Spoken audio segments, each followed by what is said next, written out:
Bonjour à tous, bonjour à toutes et bienvenue dans cette première émission. Je suis vraiment content d'être ici. C'est la première fois pour moi.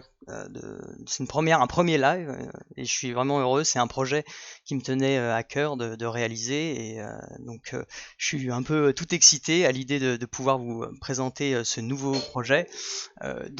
Bienvenue dans cette première émission, cette première diffusion pour ce premier épisode, on peut dire ça comme ça, de l'émission Tout ce qu'on prend. Alors comme c'est le premier épisode, je vais passer un petit peu de temps pour expliquer le concept de l'émission un peu rapidement, et puis on va directement rentrer ensuite dans le vif du sujet pour aborder le sujet du jour, le premier sujet de cette émission. Je vous laisse vous installer tranquillement. Évidemment, vous pouvez discuter sur le chat, faites-vous plaisir. Je vais essayer de suivre le chat, de répondre éventuellement aux questions. Vous allez voir, on va essayer de faire quelque chose d'interactif entre nous. Alors, tout ce qu'on prend, qu'est-ce que ça veut dire? Qu'est-ce que c'est? Bon, tout ce qu'on prend, c'est un petit peu prétentieux. L'idée derrière cette émission, c'est d'essayer de diffuser des connaissances et l'objectif derrière, eh bien, c'est d'apprendre des nouvelles choses et surtout de comprendre, c'est peut-être même plus important de comprendre que d'apprendre, des sujets assez variés, des sujets scientifiques mais aussi culturels. Et donc comment se déroule finalement l'émission? Eh bien tout d'abord, à chaque émission, on va avoir un invité qui va venir présenter un sujet qu'il connaît relativement bien et qui va nous faire une présentation appuyée par un diaporama. Et il faut savoir que le sujet peut être vraiment très différent d'une émission à l'autre, puisqu'elle peut représenter, le sujet peut être relatif à différentes disciplines scientifiques. Alors scientifiques, on pense aux sciences un peu dures comme la physique, la chimie ou même les mathématiques, mais moi j'aimerais bien que l'émission accueille aussi des invités qui peuvent parler de sciences un peu plus douces entre guillemets, donc les sciences humaines et sociales. J'aimerais bien avoir des sujets d'économie par exemple ou de littérature, ça serait vraiment super. Alors, comme je le disais un peu tout à l'heure, l'invité va s'appuyer sur une présentation, un PowerPoint, un diaporama, pour dire ça plus généralement, et va ainsi pouvoir faire la présentation de son sujet. Mais à la différence d'une conférence que vous pouvez éventuellement voir dans des conférences scientifiques, et ben là, ça va être davantage un peu un échange. C'est-à-dire que moi, je vais me permettre de temps en temps, eh bien, éventuellement d'interrompre l'invité pour apporter, pour avoir un peu plus de précision sur un point, pour reformuler certains points et pour essayer de faire une synthèse. Je vais un peu me placer dans le rôle d'un ignorant, on peut dire ça comme ça, qui essaie d'en savoir un peu plus sur son sujet et qui essaie de faire comprendre un peu à tout le monde. Donc je vais essayer d'être médiateur dans ce sens-là. Et mon objectif, c'est aussi d'animer le live. Le but, c'est pas que l'invité fasse un monologue pendant 15, 20, 30 minutes et que finalement on s'endort devant. Non, là on va essayer de faire en sorte que il y ait un peu des interactions, donc à la fois entre l'invité et moi, mais également j'aimerais bien faire participer le chat éventuellement. Donc là, par exemple, je parle de chat, je vois qu'on pose la question de la linguistique, et bien ce sera avec plaisir de recevoir un invité qui puisse faire un sujet sur la thématique de la linguistique. Et je vois que vous commencez à être quelques-uns sur le live. Vous êtes 13, c'est vraiment sympa. Moi, je pensais pas qu'on dépasserait les 10, très franchement. Je sais pas si ça va aller en s'améliorant ou pas. Et en tout cas, apparemment, il y en a qui ont dû faire des choix. Je vois que Le Geek a choisi plutôt l'émission Tout se comprend plutôt que Podcast Science. J'en suis vraiment honoré. Bref, continuons sur la présentation de l'émission. Je disais, voilà, ce serait une émission que j'espère pouvoir animer de manière à ce que tout le monde arrive plus ou moins à comprendre le sujet dont il est question.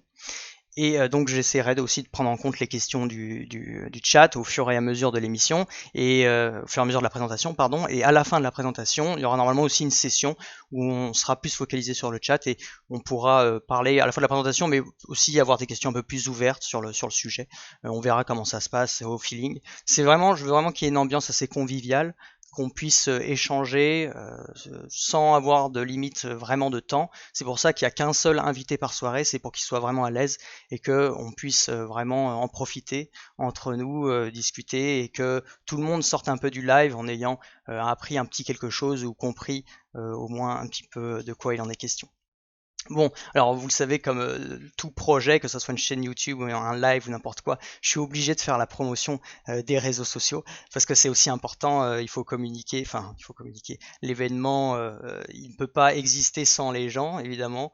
Donc, je voudrais juste rapidement faire le tour des réseaux sur lesquels je suis pour vous tenir informé des prochains lives, évidemment, et aussi de la situation actuelle parce que peut-être vous ne le savez pas, mais j'ai aussi une chaîne YouTube qui parle de vulgarisation pardon, en chimie. Et sur cette chaîne YouTube, eh bien, je vais poster également les VOD de ces émissions. Donc vous pouvez retrouver, si vous n'êtes pas là un soir par exemple, vous pourrez retrouver ces émissions. Normalement, elles seront disponibles en VOD pardon, sur ma chaîne YouTube. Donc là, voilà, les réseaux sont affichés au-dessus. Là, il faut faire comme ça. Et donc j'ai un compte Twitter, il y a aussi Facebook, qu'il ne faut pas oublier, et la chaîne YouTube, tout se transforme. Donc voilà, ça c'était pour la petite partie réseau. Voilà, alors aussi l'émission, elle débute pas directement sur un invité.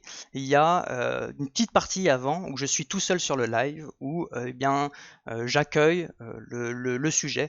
C'est une manière pour moi d'être avec le chat un peu, avec la communauté, de discuter un peu des dernières nouvelles, de faire passer des messages. Et donc c'est à la fois voilà un peu communautaire, mais c'est aussi pour présenter le sujet du jour.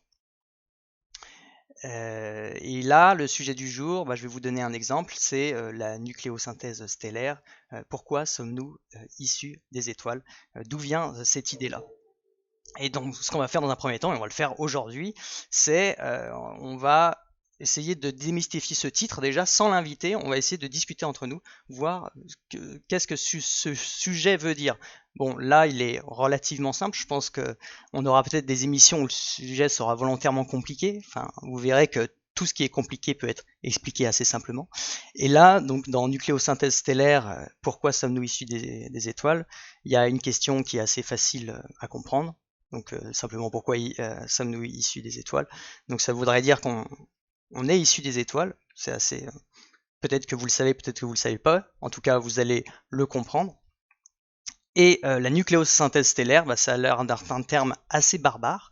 Nucléosynthèse, qu'est-ce que ça peut bien vouloir dire? En réalité, c'est assez pragmatique. Nucléosynthèse, donc vous voyez déjà qu'il y a deux mots différents. En fait, la synthèse, vous connaissez sans doute ce mot, c'est un synonyme de création, de formation. Donc c'est un petit peu la création de quelque chose, la création du nucléo. Et nucléo, c'est vrai que peut-être ça parle moins.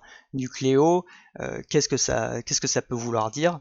Je vois que vous n'êtes pas très bavard dans le chat, mais je sais que vous en pensez pas moins.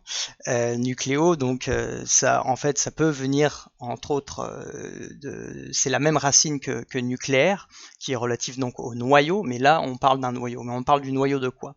Vous allez comprendre que sans doute c'est le noyau relatif à des atomes ou des éléments chimiques, vous allez voir. Et donc tout ça pour dire que nucléosynthèse stellaire, eh bien, peut être décomposé, un mot qui a l'air compliqué peut être décomposé en une expression plus simple qui pourrait être la fabrication, la synthèse de noyaux, a priori, noyaux d'éléments stellaires relatifs aux étoiles. Donc c'est les étoiles qui jouent un rôle dans la fabrication des noyaux des éléments. Bon, tout ça, ça peut paraître un peu sombre, mais justement, eh bien, on a un invité qui va nous débunker, nous expliquer un peu plus de quoi il en retourne. On suit, mais on écoute. C'est bien, c'est super. Ben, c'est tout ce qu'il faut. Je vous oblige pas à parler, évidemment. C'était une petite boutade. Du coup, maintenant, je me force à lire le chat. Est-ce que c'est considéré comme du bio ou pas? Ah, bah ça, vous allez le voir si on parle d'être vivant ou pas. Donc en tout cas ça me fait vachement plaisir, vous êtes 20, moi je m'attendais pas à ce qu'on atteigne ce chiffre, alors je sais pas si on va continuer à augmenter, j'aimerais bien, mais bon, je vais pas non plus risquer ma vie là-dessus. Alors, on a déjà parlé un peu du sujet, on l'a un petit peu amorcé, et maintenant, eh bien, je pense que il va être temps justement de vous présenter l'invité du jour, donc qui me fait l'honneur d'être là aujourd'hui. Et donc laissez-moi vous parler et j'espère que vous allez l'accueillir avec autant d'enthousiasme que je le fais actuellement. Je vous demande d'accueillir Teddy Butcher, qui est ici présent avec nous ce soir pour nous parler de ce sujet. Donc Bonsoir. salut Teddy. Bonsoir à tous. Ouais, je suis très content que tu sois là. Moi, je te l'ai déjà dit, on en a déjà parlé en off. Je suis tout excité à l'idée de commencer cette première émission. En tout cas, déjà toi, comment ça va? Première question, c'est pas trop compliqué, je pense. Bah écoute, moi ça va très bien. Déjà, je te dis merci de m'avoir proposé de présenter l'émission avec toi par rapport à ce sujet qui me plaît particulièrement. Alors c'est vrai que le terme nucléosynthèse, ça peut sembler être assez compliqué à comprendre ou ça. Je vais vous montrer en fait que c'est vraiment tout bête. C'est vraiment quelque chose qui est Ouais. extrêmement simple. Ok, bah c'est super, heureusement que tu es là finalement pour débunker tout ça. Et donc pour présenter un peu Teddy, Teddy, il a fait une thèse en astrochimie. Plus particulièrement, il a étudié le milieu interstellaire. Mhm. Mais là, ce qu'il va nous présenter aujourd'hui, c'est pas sa thèse, c'est pas les résultats de sa thèse. Peut-être que tu reviendras d'ailleurs pour nous présenter ta thèse, ça serait cool. Ouais, qui sait? Ouais, ça serait, moi je serais très heureux en tout cas. Non, aujourd'hui, du coup, tu vas plus nous parler de quelque chose que tu aimes bien, un sujet qui te plaît en tout cas, qui est donc c'est la formation des éléments par les étoiles, donc la nucléosynthèse stellaire. Je sais pas, tu peux te présenter un peu plus si tu veux. Quel est un peu ton parcours? Qu'est-ce que tu as fait en fait pour en arriver jusqu'à la thèse par exemple? Alors j'ai eu Rapidement. un parcours un peu bizarre, on va dire. Disons que déjà tout petit, tout ce qui était basé sur la science, que ce soit physique, chimie, biologie et tout ça, m'a toujours intéressé, donc je ne me voyais pas faire autre chose. Mhm. Et surtout, je voulais en savoir vraiment un peu plus. J'avais beaucoup de questions déjà quand j'étais petit. Du coup, j'ai fait un parcours vraiment axé plus physique et chimie parce que je me sentais plus à l'aise avec ces matières-là. Et c'est comme ça que j'ai continué en faisant une classe prépa, en intégrant la fac juste après, Ouais. parce que les écoles que j'ai obtenues après m'intéressaient plus. Et au final, j'ai poursuivi jusqu'en thèse, où j'ai eu la chance de tomber sur un sujet qui traite à la fois d'une de mes passions qui relève de l'astronomie Mhm. et des compétences que j'ai pu apprendre avant, tout ce qui était analyse et spectroscopie. Ok, bah c'est super. Enfin, en tout cas, t'as l'air d'avoir pu faire un peu tout ce que tu voulais. Mm. Et donc, bah, je vais te laisser la parole sans plus attendre. Tu vas nous parler du sujet du jour. Donc, bon, tu connais les règles, hein. Moi, je vais sans doute faire un peu le con, c'est-à-dire que je vais me permettre de t'interrompre ou de faire un peu le guignol de temps en temps ou de poser des questions un peu vaches. Non, je rigole. Je vais rester très très sympa. Enfin, je vais essayer de l'être, hein. Je suis pas toujours très sympa en réalité. Et voilà, n'hésitez pas sur le chat si vous voulez intervenir, si vous avez quelque chose que vous n'avez pas compris ou sur lesquels vous voulez qu'on revienne. Enfin, c'est surtout Teddy qui va expliquer parce que moi, c'est pas un sujet que je connais bien. Donc n'hésitez pas à participer. Je garantis pas qu'on prenne toutes les questions parce que il faut aussi que on suive la présentation. Mais dans tous les cas, si on oublie votre question, on pourra y revenir à la fin, à la toute fin de la présentation, si on oublie. Voilà, c'est à peu près tout. Bah, du coup, je vais te laisser commencer tranquillement Ok, avec la présentation. Bah, du coup, je te laisse la parole. ok. Alors, du coup, voilà, pour reprendre le titre, donc la nucléosynthèse stellaire, pourquoi nous sommes issus des étoiles, c'est pour reprendre une vieille expression que beaucoup ont dû entendre, je pense, qu'on attribue plutôt à Hubert Reeves, qui disait que nous sommes faits de poussière d'étoiles. Alors, c'est vrai que ça fait bizarre dit comme ça, mais si on analyse un peu plus la chose, on se rend compte qu'il n'avait pas tort. Parce qu'en fait, si on reprend tout ce qu'on connaît, que ce soit nos animaux de compagnie, les bâtiments que nous construisons ou la nature qu'on peut observer autour de nous, tout est fait des mêmes briques que l'on appelle les atomes. Et ce sont ces briques-là qui sont en fait créées, qui vont être synthétisées, d'où le terme de nucléosynthèse. Alors, on va revenir rapidement sur la structure d'un atome pour comprendre un petit peu, parce que toutes les particules qui composent l'atome vont être très importantes pour la suite. Donc en fait, du coup, si j'ai bien compris, tout ce qui vit déjà, bon, c'est la base, mais enfin, je sais pas. Du coup, on est vraiment tous composés d'atomes, c'est-à-dire que On est tous composés nous-mêmes d'atomes, ou les. tout ce qui vit, tout ce qui ne vit pas aussi, toute la Ok, matière que l'on peut voir autour de nous, qu'importe son état, sa- qu'importe son apparence, tout est composé d'atomes. d'accord, ok. Donc un atome, c'est quoi? Un atome, c'est composé principalement de deux parties. d'un noyau qui va être composé de deux particules qu'on appelle protons et neutrons. Les protons étant des particules qui sont chargées positivement et les neutrons étant des particules qui sont non chargées. Et à côté de ça, on va observer des électrons qui vont orbiter autour de ce noyau, qui eux seront de charge négative. Donc, tout cet ensemble d'atomes peut être classé, entre guillemets, dans ce qu'on connaît tous bien, qui est le tableau périodique des éléments chimiques.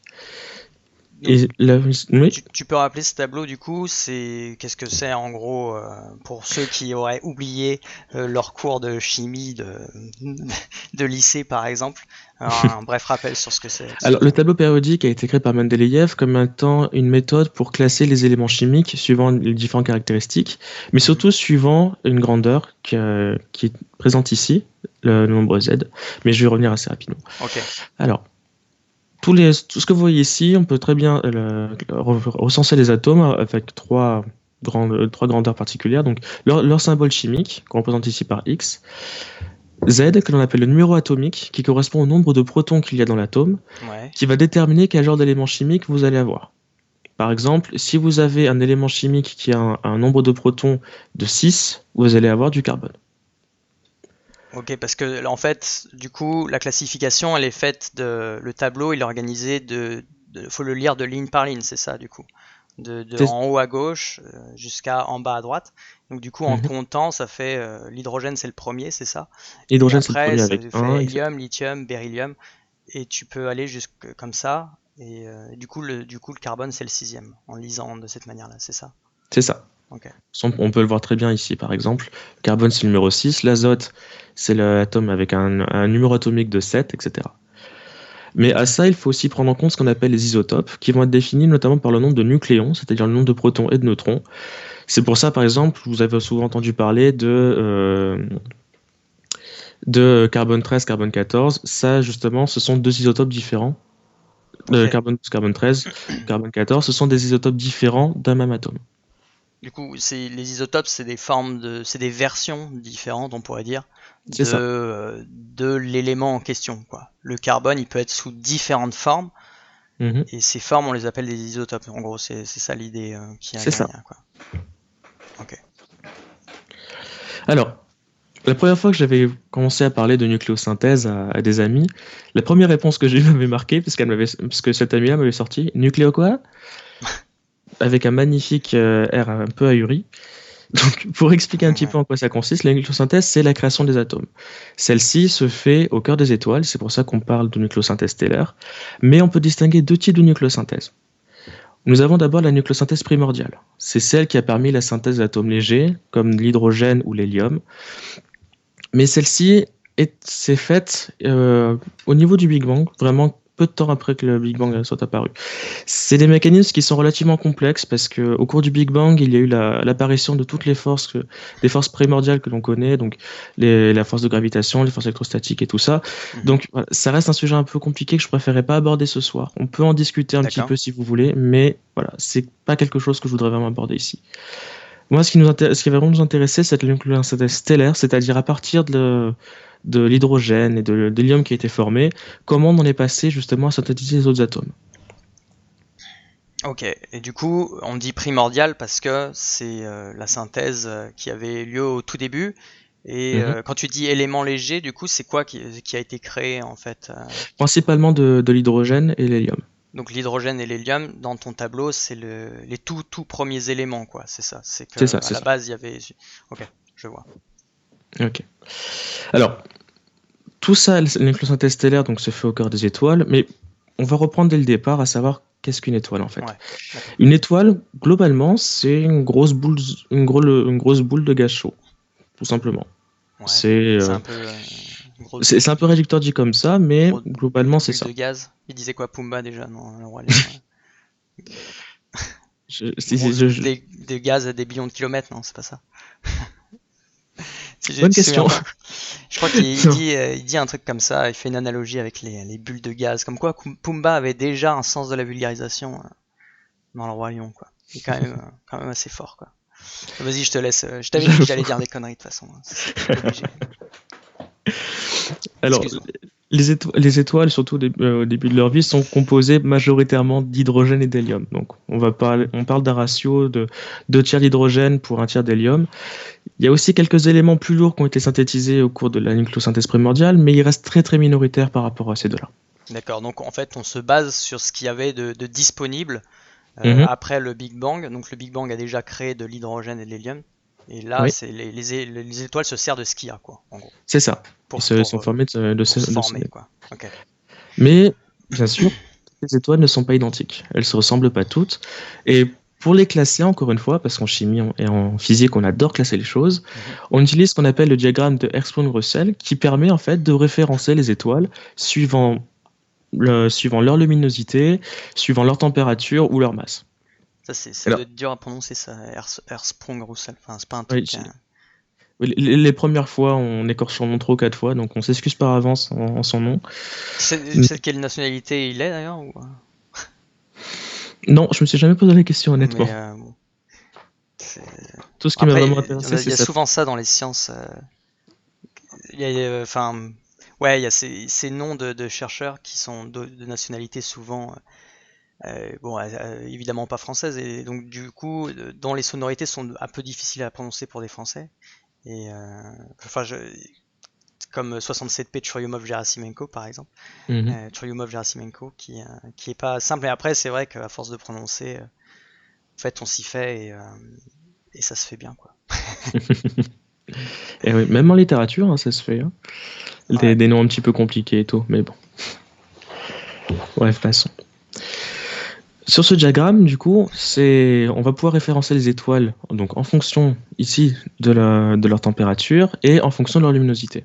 Et D'accord. toutes les étoiles, en fait, suivant leur stade, vont progresser, vont bouger justement sur ce diagramme, principalement suivant ce qu'on appelle la séquence principale, c'est-à-dire que c'est du coup, la répartition où on retrouve le plus d'étoiles. Et c'est assez rare, c'est vraiment dans des stades assez avancés de leur évolution que l'on va retrouver les étoiles en dehors de cette séquence. D'accord, donc toutes les étoiles qui vivent vont être globalement dans cette diagonale un peu, Pardon. diagonale à tes souhaits, dans cette diagonale qui est dans le sens de de haut à gauche vers bas à droite, je vais y arriver, c'est ça. Mhm.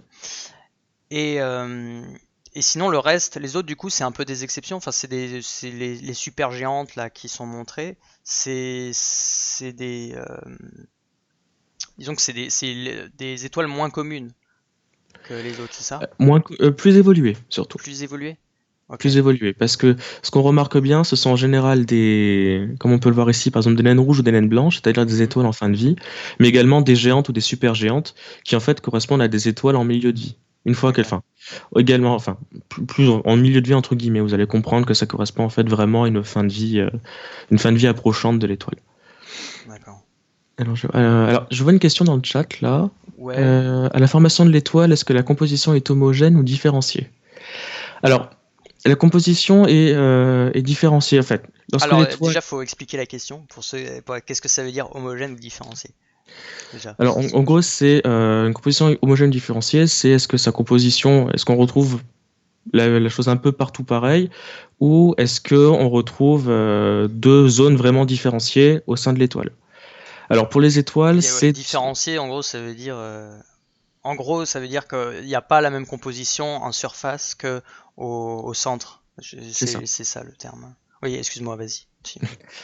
Et donc en fait non, pour les étoiles, on parle vraiment d'étoiles quand l'étoile s'allume, c'est qu'il y a déjà en fait deux zones différenciées qui sont présentes, puisqu'on va avoir principalement une enveloppe une enveloppe d'hydrogène avec un cœur assez petit qui va être lui composé d'hélium principalement, qui va être issu de la fusion de l'hydrogène. Mais ça on va l'aborder après.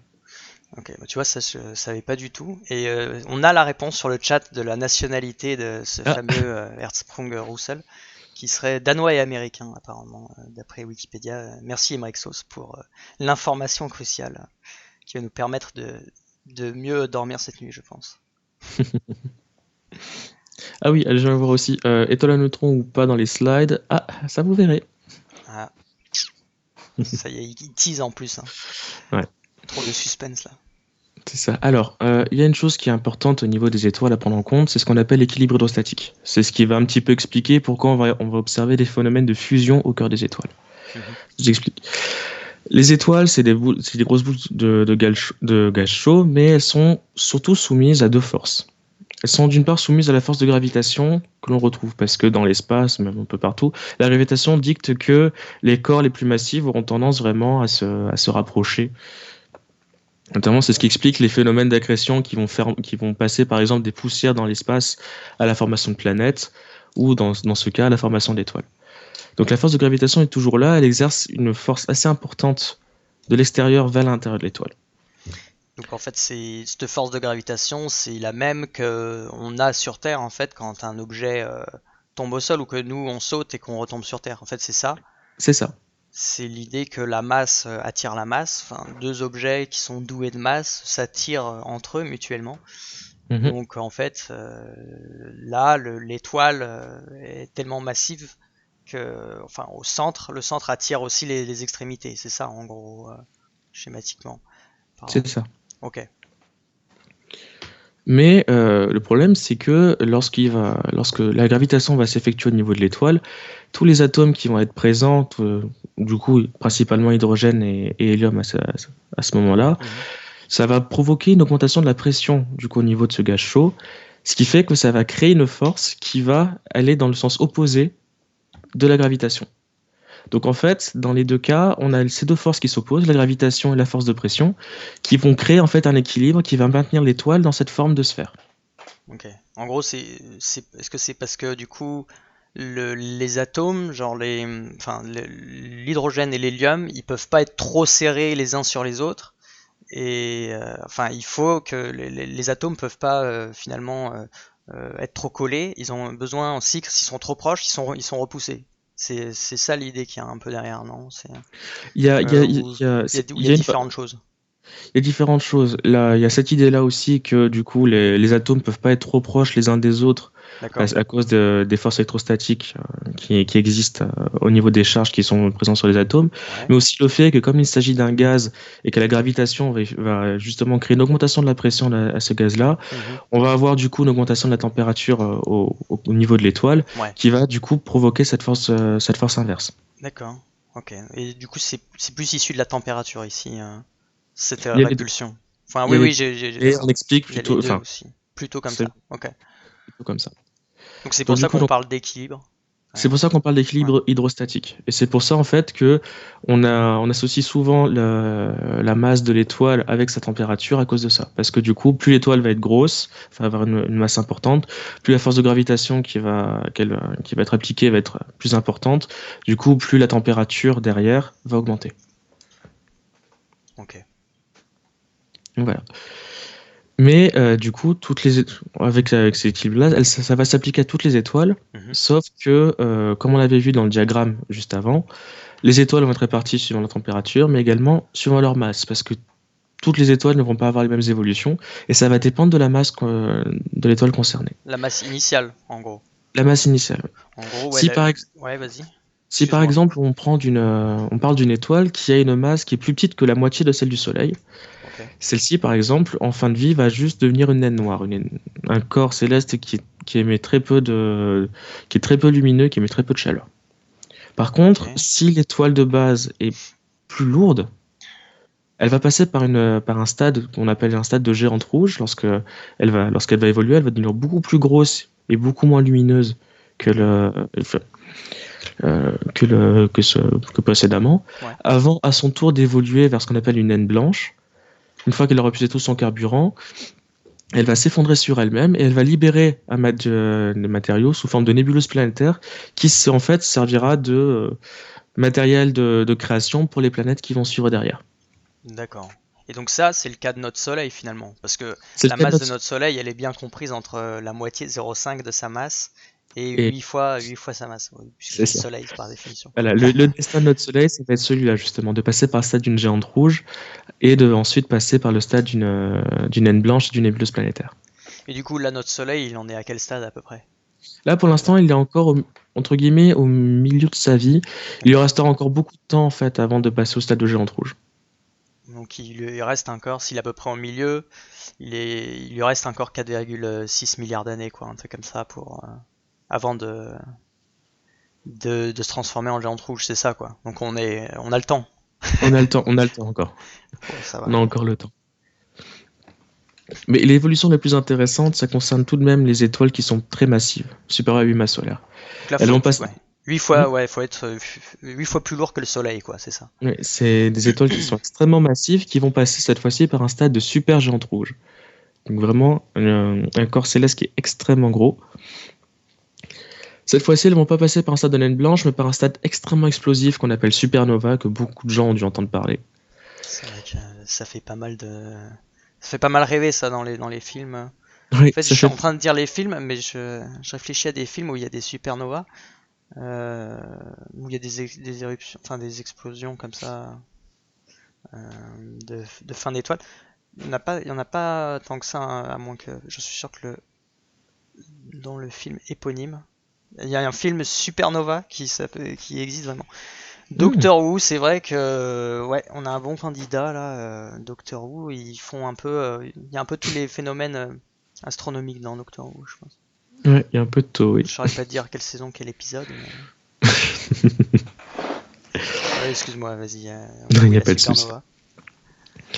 Alors, la supernova, ça représente vraiment la fin de cette étoile, mais là encore, on va avoir accès à deux fins possibles pour cette étoile en fonction de la masse du noyau qui va résulter de la supernova. Si cette étoile a un noyau qui est relativement faible, relativement entre guillemets, on va plutôt observer ce qu'on appelle une étoile à neutrons.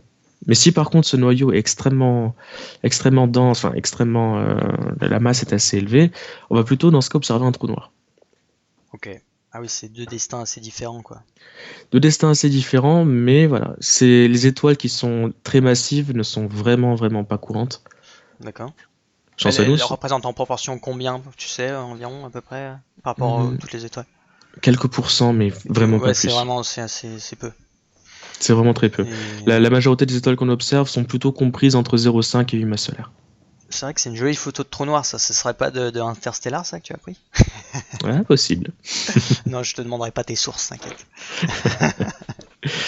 Il y a quelqu'un, il y a Aedandal, pardon, qui demande quel type de SN, 1 ou 2. Alors, dans ce cas-là, c'est une SN de type 2. Alors, d'accord. Tu peux traduire, en gros, ce que ça veut dire? Alors, il y a différents types de supernovas. Je voulais pas l'aborder de suite, mais bon, autant le faire, c'est pas un souci. Ouais, il y a deux types de supernovas qui sont vraiment connus. Il y a les supernovas de type 1 qui en fait sont des supernovas qui sont provoquées dans des systèmes d'étoiles binaires. En gros, les étoiles binaires, ce sont en gros deux étoiles qui sont en interaction l'une par rapport à l'autre, mais qui ont atteint une sorte d'équilibre entre les deux. Et donc elles se rentrent pas dedans, il y a ces deux étoiles, c'est un système binaire, c'est un peu comme dans Star Wars 4 avec Tatooine, non, c'est ça? La vue de Tatooine, on a un système binaire avec deux étoiles, je crois. Je sais pas ce dont tu veux parler. Ou c'est un peu le même principe. Non, la comparaison est correcte. On va rester dans les films en fait, hein. Je pense qu'on fait que des références. Ça aide aussi, quoi. Voilà. Oui, pardon, excuse-moi, du coup, t'as un système avec deux étoiles. Deux étoiles, et en fait, ça peut arriver lorsque l'une des étoiles a déjà atteint le stade de naine blanche, par exemple, et que l'autre étoile atteint le stade de géante rouge. Il se peut que la naine blanche prenne un petit peu de la matière qui est générée par la géante rouge lors de sa transformation pour l'intégrer à son propre système. Sauf qu'on va dépasser une masse particulière. Alors c'est ce qu'on appelle la limite de Chandrasekhar. Je veux pas rentrer trop dans les détails dessus, mais voilà. Si la naine blanche en question atteint une masse supérieure à cette limite-là, elle va réagir de la même manière qu'une supernova, c'est-à-dire qu'elle va elle va imploser et répandre du coup le matériel qu'elle avait tout autour d'elle. Donc ça, c'est les supernovas du type 1. Par contre, les supernovas de type 2, ce sont celles qui sont du coup obtenues par l'effondrement des couches d'une supergéante rouge au cours de la vie d'une étoile supermassive. Ok, c'est le schéma plus classique, entre guillemets, non? C'est celui qui est le plus connu. Le plus connu. Ok, mais pas forcément le plus fréquent. Vu le plus fréquent, ça C'est déjà arrivé, les supernovas ont déjà été observées. Ok. Notamment, il y a eu une supernova qui a été observée au cours du XIIe siècle, je crois, en Ah Chine. ouais? Que oui, à l'époque, ils n'avaient pas réussi clairement à attribuer, mais en regardant un petit peu les archives, ils se sont rendus compte que c'était bien l'observation de supernova qu'ils avaient eue. Et ils arrivaient à observer l'astre même en plein jour. Ah ouais, c'est fou. Mais du coup, ça s'observe sur une durée de temps de combien en fait? Enfin, le phénomène, il est rapide ou il est plutôt long? Peut s'observer sur quelques jours, sur quelques mois? Je me rends pas compte en fait de la. On peut observer le phénomène assez longtemps, enfin relativement longtemps. D'accord. Et Donc, ça a été documenté ça du coup, hein. c'était documenté. Après, la question qu'on se pose, c'est quand est-ce que ça peut arriver. Notamment pour Betelgeuse, on ne sait pas quand est-ce qu'elle va changer, par exemple, parce que plus l'astre que vous observez est loin, plus l'information par rapport à son état va mettre de temps avant d'arriver. Ouais, c'est ça, parce que c'est la vitesse de la lumière, quoi. Évidemment, si elle est très loin et qu'elle change d'état, ça va mettre énormément de temps à ce qu'on le détecte. C'est ça. Et du coup, ouais, cette étoile, comment elle s'appelle déjà, t'as dit? Betelgeuse. Betelgeuse. Et attends, c'est laquelle? Pourquoi elle est particulière? Non, elle a un. Bah, Betelgeuse, c'est une des jantes rouges qu'on observe. D'accord. Ok. Et J'ai disons jamais qu'en voir fait, comment ça. voilà, c'est qu'on ne sait pas trop à quel stade elle. On sait que c'est une jante rouge, mais on ne sait pas à quel stade elle en est. Voilà. D'accord. Ok, donc C'est la meule du elle crabe. pourrait elle pourrait, pardon, exploser d'un moment à l'autre, quoi. À l'autre, mais bon, on mettra un peu de temps avant de s'en apercevoir. Celle observée par les Chinois, il me semble que c'est celle du crabe, oui.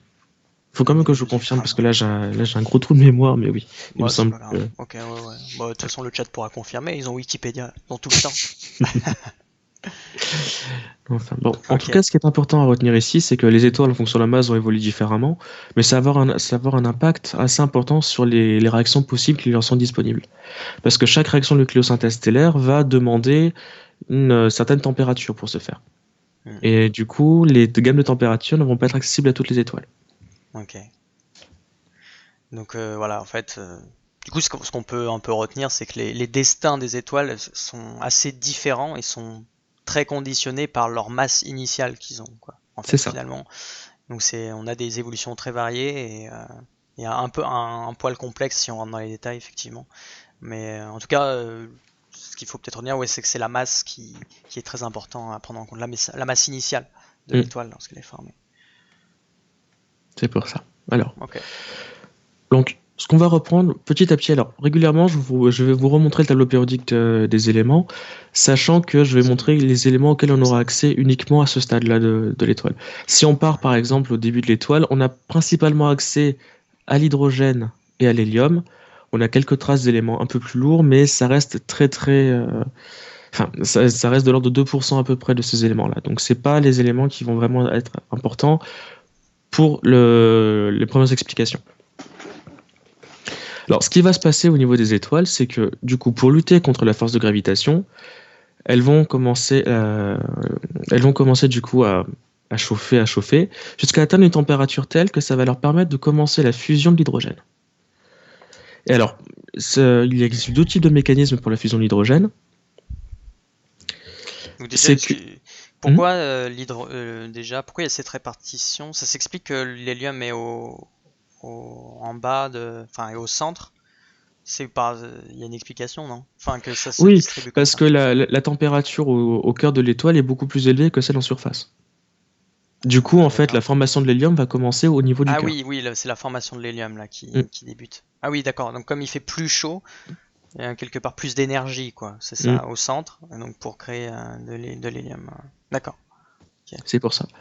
Alors, cette fusion de l'hydrogène, comme pour le mécanisme, mais ça va consister en 90% du temps de vie de l'étoile.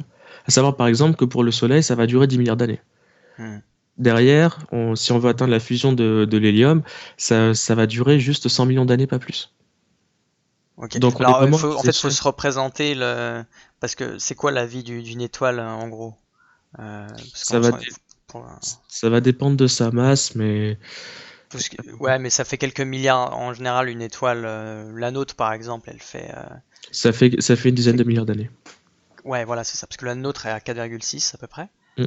Donc oui, c'est vrai que 10 millions d'années devant 4,6 milliards d'années, c'est pas beaucoup. 100 millions devant 10 milliards, ouais, Ouais, ou 100, oui, 100 millions, pardon. c'est pour ça. Donc, ça reste. Voilà. C'est vraiment le gros de la vie de l'étoile, ça va être ça. Utiliser son hydrogène comme carburant pour sa fusion, pour justement maintenir l'équilibre hydrostatique. D'accord. Donc on a deux mécanismes qui existent. Excuse-moi, je crois qu'il y a Pix Ronin qui demandait si il disait il y en a des observables actuellement. Je sais pas s'il parlait, non, je pense pas qu'il parlait des supernovas, mais peut-être des géantes rouges non. Alors, les supernovas, il y en a qui sont encore observables, enfin disons des reliquats entre guillemets de supernovas.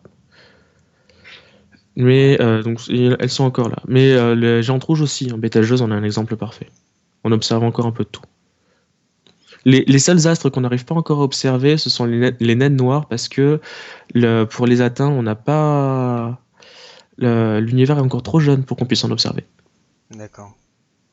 Il y a le geek qui apporte une précision sur la vie de certaines étoiles. Les naines rouges, elles peuvent aller jusqu'à a priori 1000 milliards d'années. Et les géantes bleues seraient seulement quelques millions, quoi. Voilà, c'est assez intéressant. Ça montre qu'il y a un spectre assez large d'étoiles, enfin de vie d'étoiles, quoi. Oui, c'est oui, comme dit Dédale, plus la masse est grande, plus l'étoile va brûler son carburant. Après, le geek, voir une supernova en vrai, c'est cool, mais tiens-toi à distance. Ouais, vu la force qui brûler, est mise, tiens-toi à distance. D'après les films de science-fiction, ça finit rarement bien. Oui. on va pas tenter l'expérience. Quoique. Ah bah, faut trouver juste un cobaye et puis ça devrait le faire. je pense que ouais. Voilà. Donc, pour reprendre sur la fusion de l'hydrogène, la réaction dominante pour les petites étoiles, donc c'est-à-dire d'une masse inférieure à 1,3 masse solaire, ça va être surtout une réaction directe entre deux atomes d'hydrogène. On va former ce qu'on appelle un atome de deutérium, qui est juste du coup un des isotopes de l'hydrogène, et un positron, qui est en fait l'équivalent positif d'un électron. Ok. Donc là, en fait, on part de deux. Enfin, pour redire la même chose, c'est qu'on repart des atomes. Donc, c'est les atomes qui sont composés de particules, des électrons, des protons, tout ça. Et là, c'est des deux atomes d'hydrogène, donc qui appartiennent à l'élément hydrogène, qui vont fusionner pour former un deutérium. Alors, il y a un truc un peu que j'aime pas trop en chimie, c'est pour la vulgarisation en chimie, pour la communication de la chimie, c'est qu'en général, quand vous savez, les éléments, ils ont tous des symboles différents. Si j'utilise H, c'est pour l'hydrogène, si on utilise C, c'est pour le carbone. Et là, on utilise D. Donc on pourrait se dire D, c'est un autre élément. Mais non, en fait, là, pour le coup, c'est pas un autre élément, c'est toujours l'élément hydrogène, sauf que c'est un isotope, donc une version différente. C'est les versions dont on parlait tout à l'heure. Pour un même élément, vous pouvez avoir différentes versions. Et donc là, pour ce cas-là, le deutérium n'est pas un autre élément, c'est toujours de l'hydrogène, mais c'est une version différente de l'hydrogène de base, on va dire. L'hydrogène le plus commun. Le deutérium, c'est un hydrogène, c'est une version d'hydrogène qui existe, mais un peu moins commune, tout simplement. C'est pour éviter de perdre les gens. Et je trouve que c'est un truc qui, c'est vrai qu'en chimie, quand tu peux facilement, si t'es pas au courant, tu peux trouver ça un peu compliqué, enfin un peu, voilà, c'est pas, ça n'a pas vraiment de logique. Je trouve que ça perd plus quelqu'un qui voudrait apprendre la chimie que autre chose, quoi. Alors voilà, direct, un électron positif. Ce positron, bon, je sais pas si tu es spécialiste de physique nucléaire, mais est-ce que tu peux en dire un peu plus c'est à la différence des protons qu'on peut observer, un positron, ce serait une particule qui aurait à peu près le même comportement qu'un électron, mais simplement juste sa charge serait positive.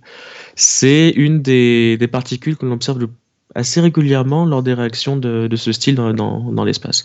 Il faut savoir aussi que les conditions des réactions de nucléosynthèse ou même les conditions des réactions dans le milieu interstellaire sont tellement particulières que les règles habituelles de physique et de chimie vont pas forcément s'appliquer.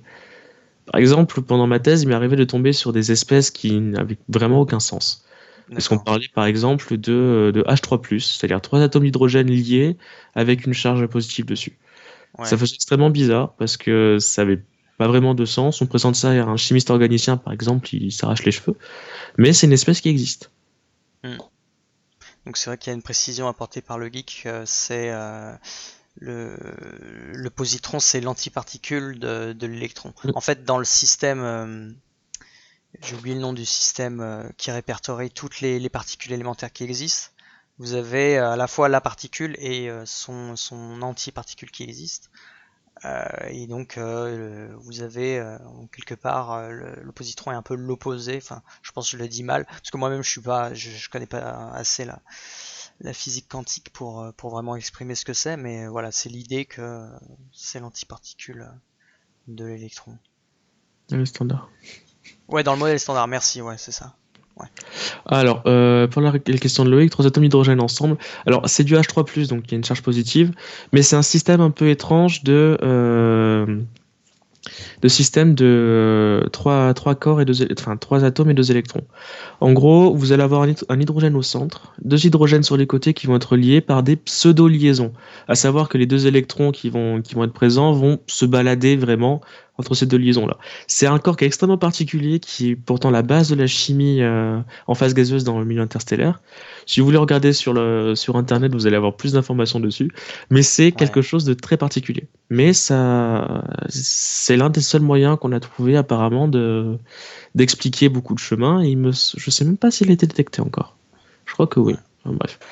C'est très particulier. Pour vous dire, vraiment dans l'espace, la chimie et la physique ont des fois aucun sens par rapport à ce qu'on peut observer ici.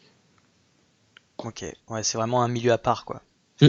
C'est vraiment des extraterrestres un peu, quoi. Tout à fait. Énorme blague. J'adore l'humour. Non, c'est pas. Les conditions pour le faire sont très très particulières.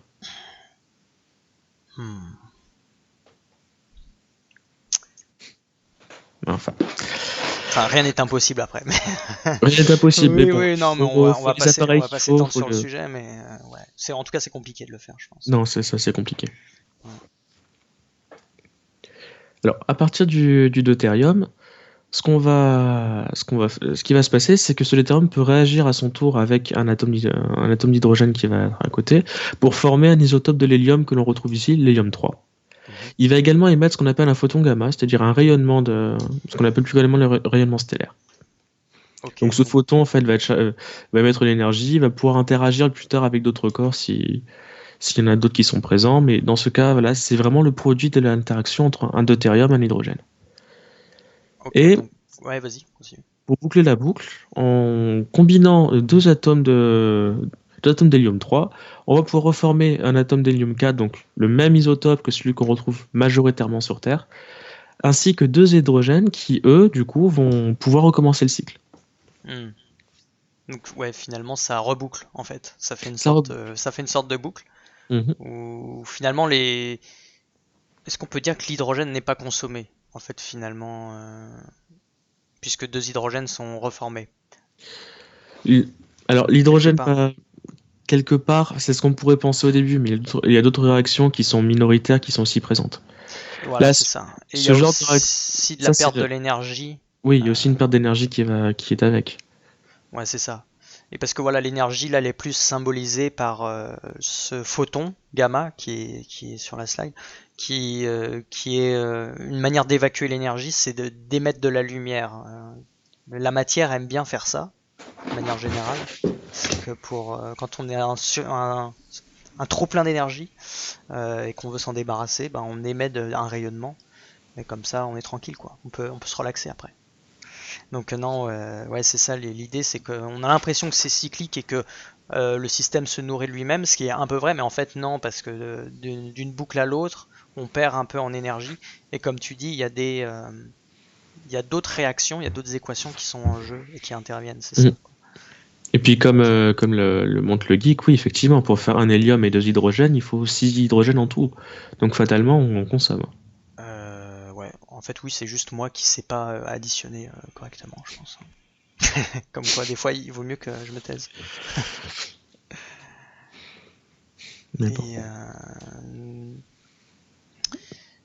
Ok.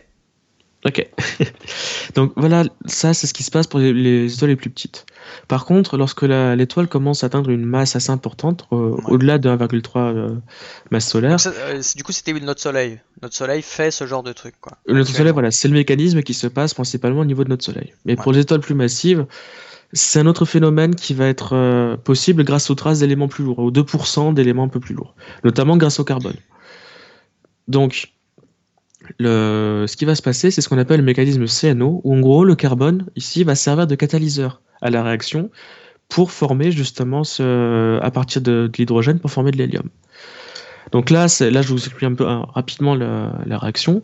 En gros, si on part d'un carbone 12 et qu'on lui fait réagir à un hydrogène dessus, on va avoir une émission de photons gamma comme tout à l'heure, Ouais. mais on va former un atome d'azote 13, un isotope qui est relativement instable, qui, du coup, pour éliminer l'instabilité qu'il a obtenue, va éliminer un neutrino et un positron. Donc le neutrino, c'est encore une particule élémentaire qui est très présente en astro, qui, si j'ai bien compris, là encore, c'est vraiment pas le domaine que je maîtrisais tout ça, Okay. mais qui en fait serait à l'origine qui serait produite lorsque l'on transforme un proton en neutron. D'accord. Si je me trompe pas. Donc on a émission d'un neutrino. Alors, le neutrino, c'est son rôle en fait, simplement, c'est juste une perte d'énergie. Ouais, voilà, ça peut être comme la même rôle que le rayonnement gamma, quoi, comme la lumière. C'est ça. C'est le neutrino, c'est même pas un rayonnement gamma comme la lumière, parce que la lumière peut encore intervenir et réagir avec la matière. Oui, le neutrino, Le neutrino, il traverse tout. Il réagit oui. même pas. C'est vraiment de l'énergie. Enfin, ça traverse très très facilement tout le reste. Ce qui fait, c'est juste de l'énergie qui est perdue en fait. D'accord. Qui peut pas être réutilisée d'une manière ou d'une autre. C'est ça. C'est vraiment l'énergie perdue par le système, donc dans ce cas, par notre étoile. Okay. Mais du coup, avec cette part d'énergie, on va passer du coup d'un atome d'azote à un atome de carbone 13, qui à son tour va pouvoir réagir avec un atome d'hydrogène, pour reformer encore de la même chose, une rayonnement gamma, un atome qui va être plus ou moins stable, etc. Ouais, ça fait beaucoup d'un enchaînement. Peut-être vous paniquez en mode putain, je comprends rien. Mais en fait, déjà, l'émission c'est tout ce qu'on comprend, donc vous pouvez pas dire je comprends rien. Non, et ensuite, surtout, que là, l'important c'est de montrer l'évolution, enfin, que en fait, il y a une chaîne, une réaction, non, c'est pas une réaction en chaîne, mais c'est un enchaînement plutôt de réactions. Un cycle. Vas-y, continue. Ouais, du coup, voilà, c'est ça. C'est un cycle. En fait, voilà, votre carbone, on va lui ajouter progressivement des hydrogènes. Entre chaque étape d'ajout d'hydrogène, il va éliminer un peu d'énergie sous forme de positrons et de neutrinos, de manière à rester un peu plus stable.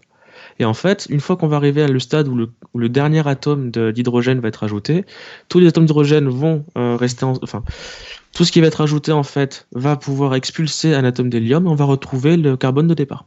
C'est ça. En fait, peut-être les éléments les plus importants, c'est pas ceux qui sont assez mis en évidence ici. Enfin, c'est-à-dire que là, c'est la production d'hélium, l'hélium 4 qu'on veut montrer.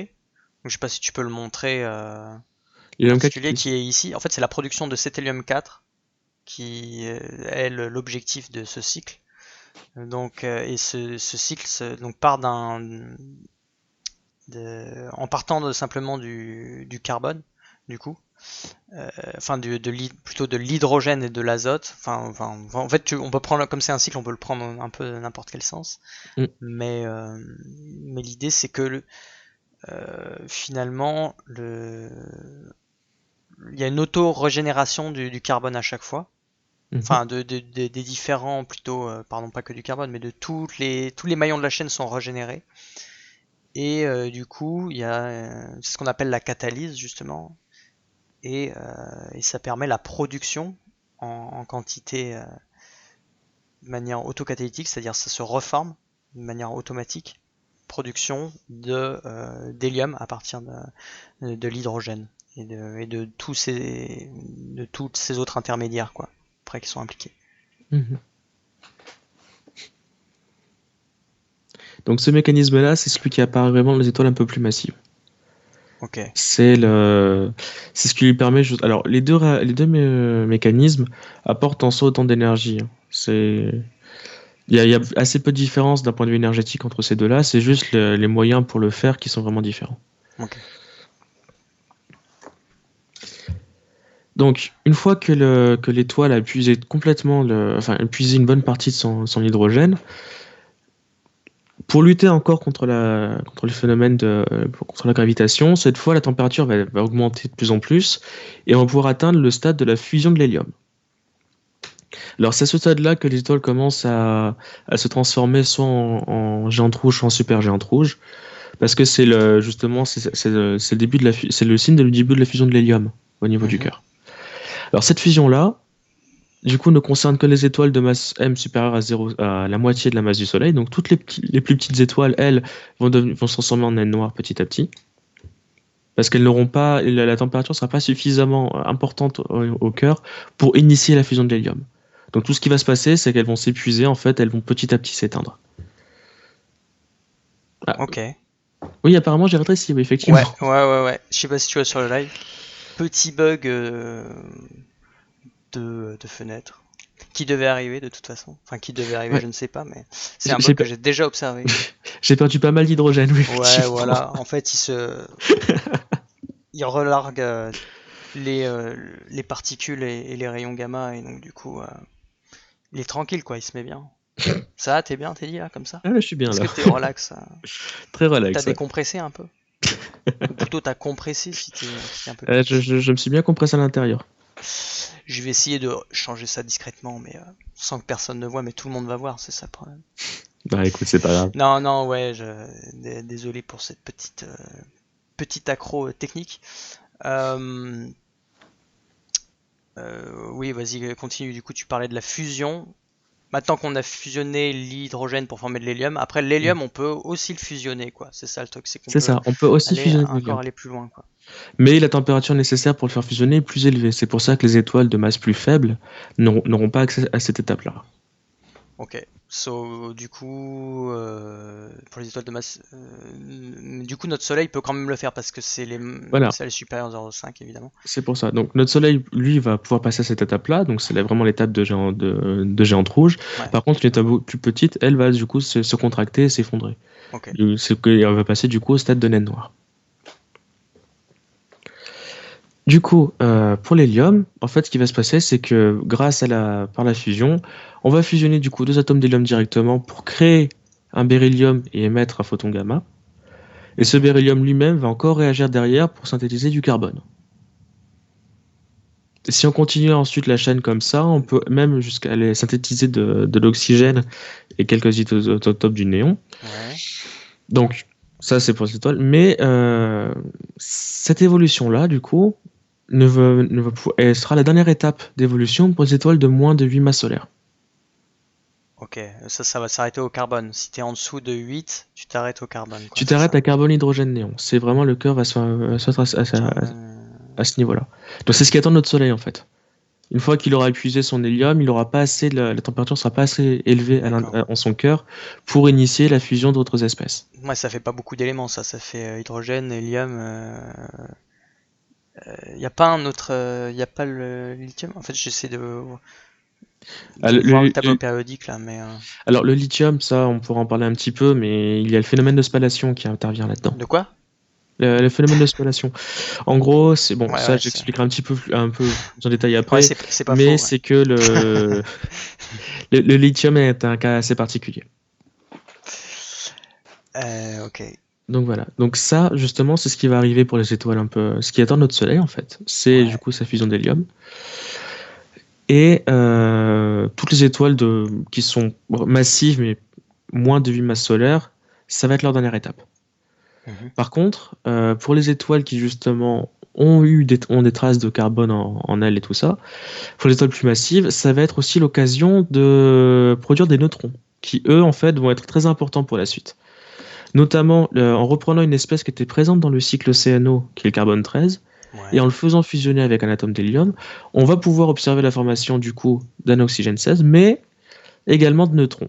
Et ces neutrons, justement, joueront un rôle assez important pour la suite, vous verrez pourquoi. Comment c'est le teasing, quoi. Et C'est sinon, du que- coup, les étoiles comme le Soleil, elles s'arrêtent là, elles balancent pas de neutrons, du coup. elles, Elles elles, sont elles, bloquées dans leur vie, quoi.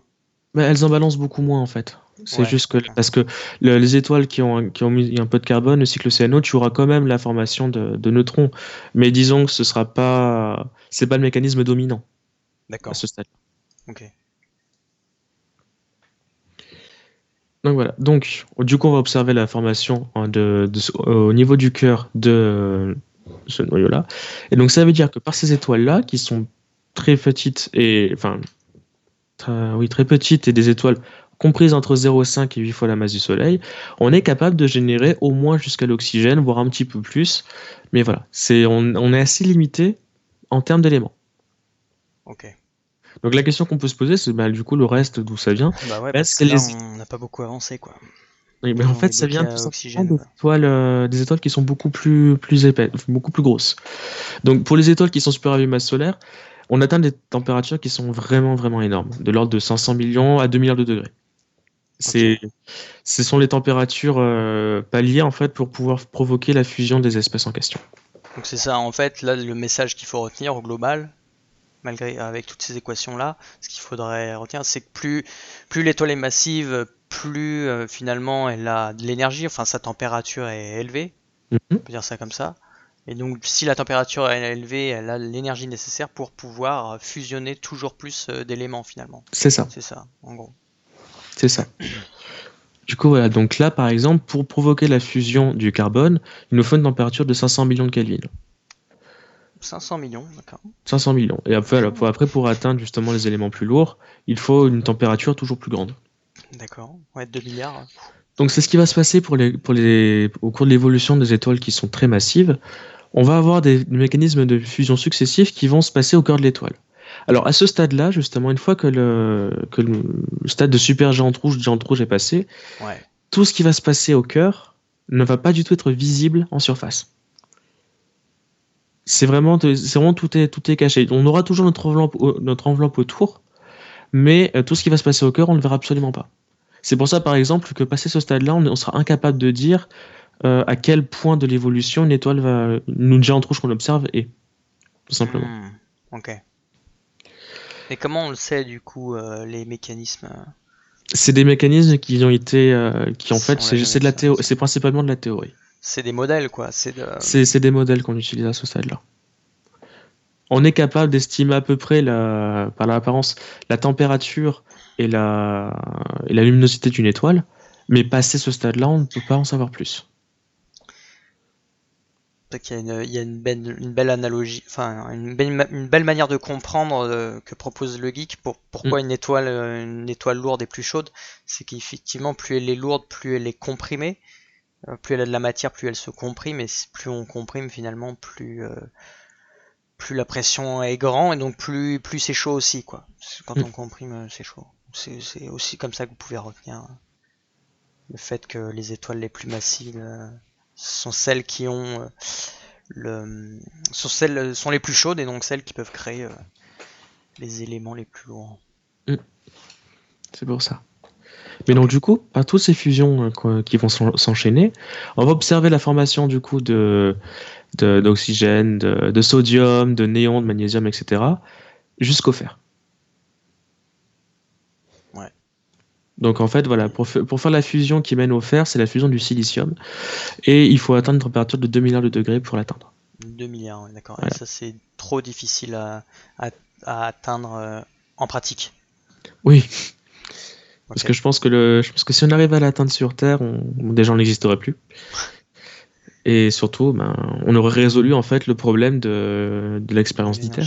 l'énergie. De la fusion. Mais ça, on gardera pour les questions. Parce que là, sinon, on va faire trop de.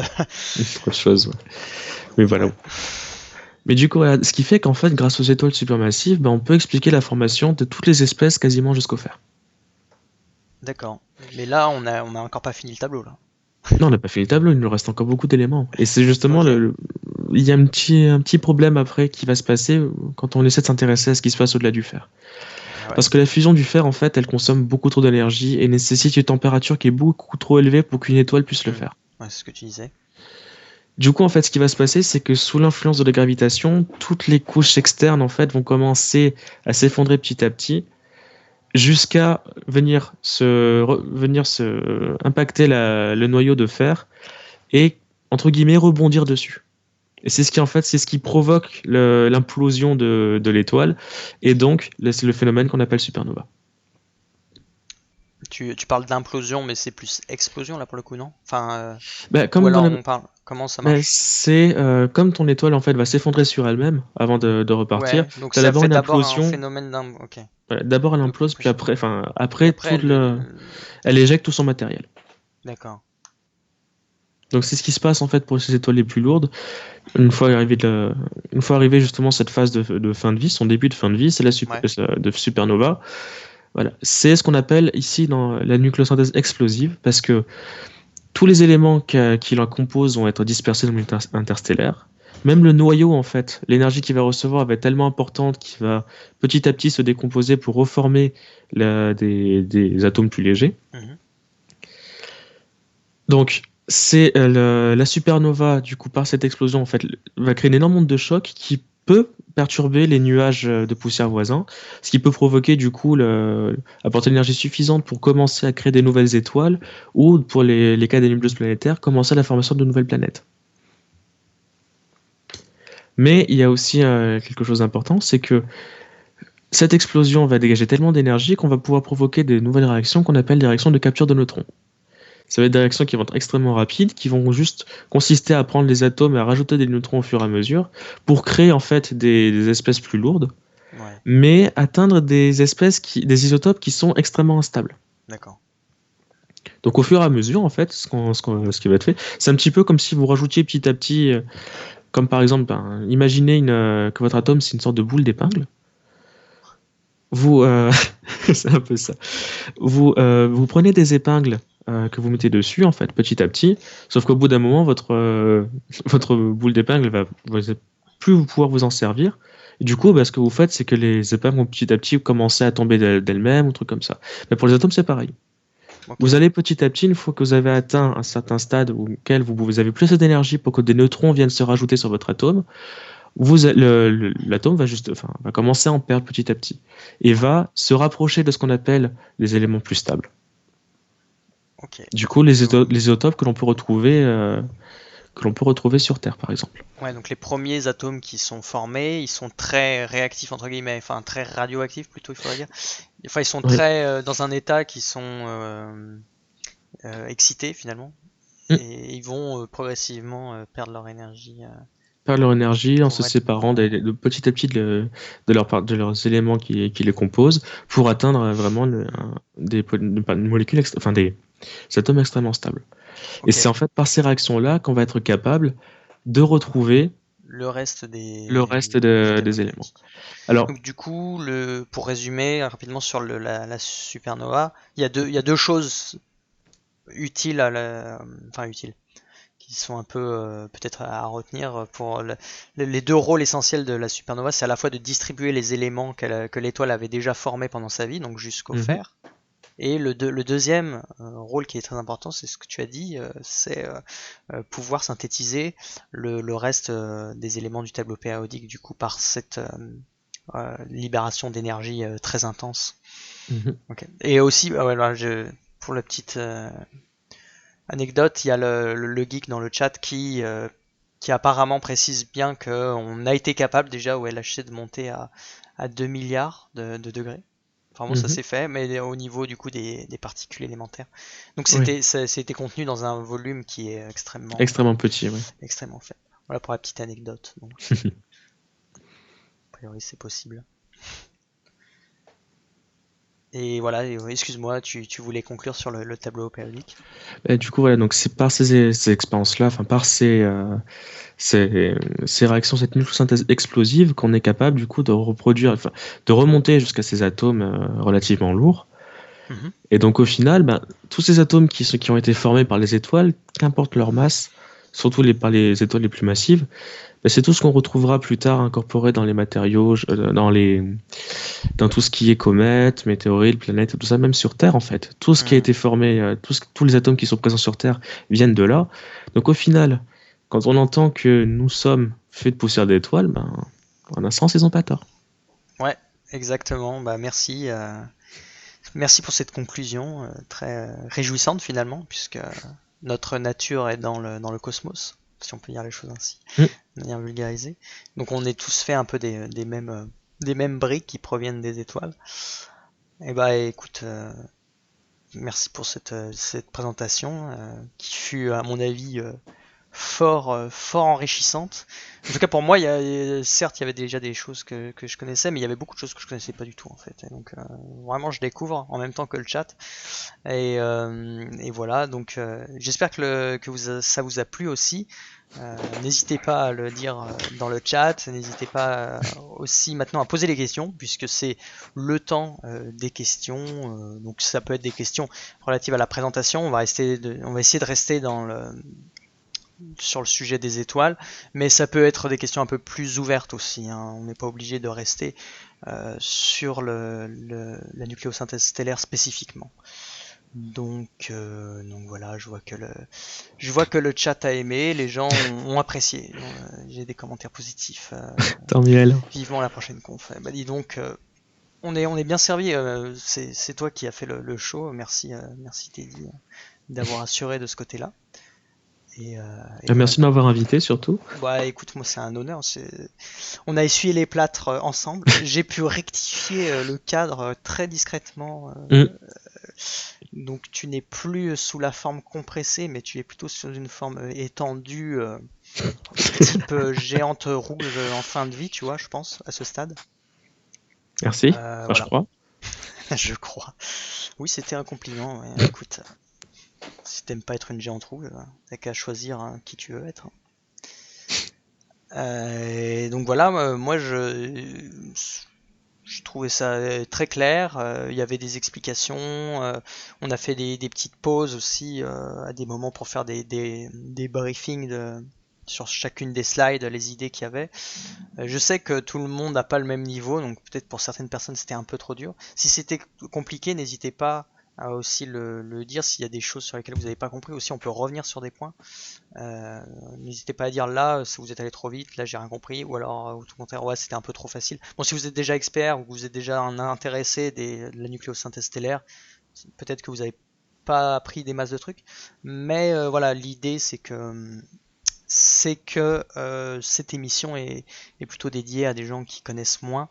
Donc on essaye, enfin j'essaye et Teddy aussi l'a fait. Il y a eu des efforts de vulgarisation. Mais voilà, c'est la première émission, on a essuyé les plâtres. J'espère que aussi on arrivera à l'avenir à faire des présentations, enfin des émissions qui au global sont de mieux en mieux. Bref, j'arrête de faire un monologue sans queue ni tête. Je vais prendre les questions et j'en ai vu une de Le Geek, tiens, si tu veux la lire d'ailleurs. Alors, si on touche le soleil pour remettre de l'hydrogène au centre, est-ce qu'on pourrait prolonger sa durée de vie? Alors oui, effectivement, il faudrait une grande cuillère pour le faire. Mais, alors, techniquement, oui, on va dire. Mais si tu la ramènes au centre, alors que le centre a déjà une température qui ne fait qu'augmenter, qui est assez importante, ta réaction va se faire très très vite. Donc au final, tu vas juste accélérer en fait le phénomène.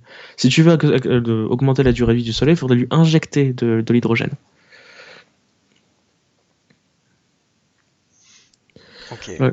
Alors, la nucléosynthèse en cas de coalescence d'étoiles à neutrons est connue, mais ça produit quel type de noyau? Alors, pour les supernovas de type... alors, ça dépend en fait, parce que si c'est dû à l'étoile à neutrons, du coup on est déjà au niveau des étoiles supermassives. Donc là déjà en fait, on va vraiment former tout ce qui est atomes déjà très lourds, parce qu'on peut synthétiser jusqu'à l'uranium quasiment. Okay. Après, en cas de coalescence d'étoiles à neutrons,